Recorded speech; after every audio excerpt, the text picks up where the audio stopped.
Hello guys, आपल्या सरांचं माझ्या चॅनलमध्ये स्वागत आहे.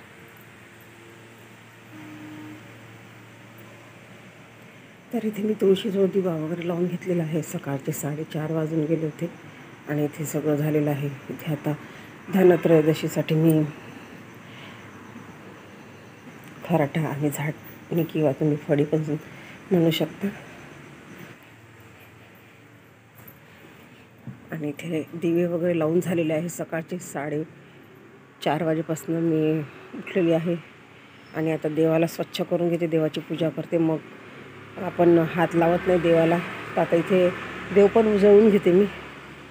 आणि आता मुलांनी असं डेकोरेशन केलेलं आहे, लायटिंग वगैरे लावून घेतलेली आहे.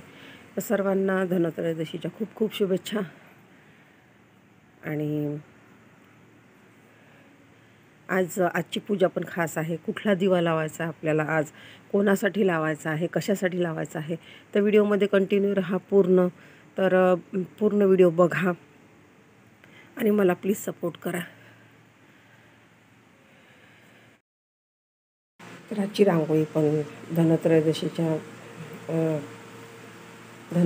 आहे तशीच प्रकारची रांगोळी काढलेली आहे. आणि रांगोळी पण साधी सिंपल आहे. तर कशी वाटली ते पण नक्की सांगा कमेंटमध्ये. आणि सर्वांना माझ्याकडून, माझ्या परिवाराकडून दिवाळीच्या खूप खूप शुभेच्छा. आणि सगळ्यांची दिवाळी खूप चांगली जावो, समृद्धीची जावो. तर इथे आता जे धन आहे, गडा म्हणू शकता, आणि पैशाने भरलेला कॉईन किंवा पैसे आणि एक छोटंसं पात्र काढलेलं आहे.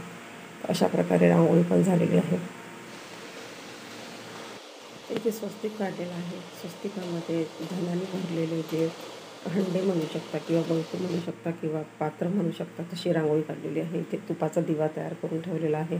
पूजेची मांडणी करून ठेवलेली आहे. साधी सिंपल पद्धतीने मी धनतेरसची पूजा करत असते. तर इथे दिवा प्रज्वलित केलेला आहे आणि सगळे देव पण स्वच्छ करून घेतलेले आहेत.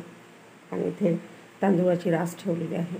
त्याच्यावर आपल्याला गणपतीची स्थापना करायची आहे, देवीची स्थापना करायची आहे आणि कुबेराची स्थापना करायची आहे. आणि इथे जे आहे, इथे मी धने घेतलेले आहेत.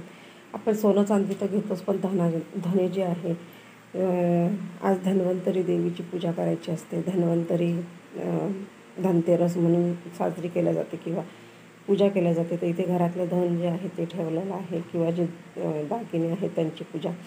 आणि इथे फुलं वगैरे आपल्याला सगळे व्यवस्थित ठेवून घ्यायचे आहे, कारण पूजा लक्ष्मीचं जे आसन म्हणू शकता, लक्ष्मी यंत्राची पूजा झालेली आहे. आणि तिन्ही दागिन्यांची, धनाची आणि लक्ष्मी यंत्राची, त्यांना हळदी कुंकू वगैरे सगळं पूजा करून घेतलेली आहे. आणि फुलं. तर महत्त्वाचा आजचा जो यमदीप दान आपल्याला करायचा आहे. इथे मी कणकीचे दिवा घेतलेला आहे. त्याच्यामध्ये थोडीशी हळद घातलेली आहे. बिना मिठाचा दिवा तयार करायचा आहे आणि तो संध्याकाळी प्रज्वलित करायचा आहे, दक्षिणेकडे तोंड करून. आणि 2 मुठ्ठे करायचे आहे. आणि आता इथे 13 दिवे लावून घेतलेले आहे. 13 दिव्यासोबतच दक्षिणेकडे जे यमदीप दानाचं आपण दान केलेलं आहे यमासाठी. आपलं संकट, आपल्या घरावरचं संकट, आपल्या कुटुंबावरचं संकट दूर झालं पाहिजे, यासाठी ही जी दिव्याची पूजा आहे, कणकीच्या दिव्याची पूजा, ती केलेली आहे. व्हिडिओ कसा वाटला, आवडल्यास लाईक करा, शेअर करा, सबस्क्राईब करा.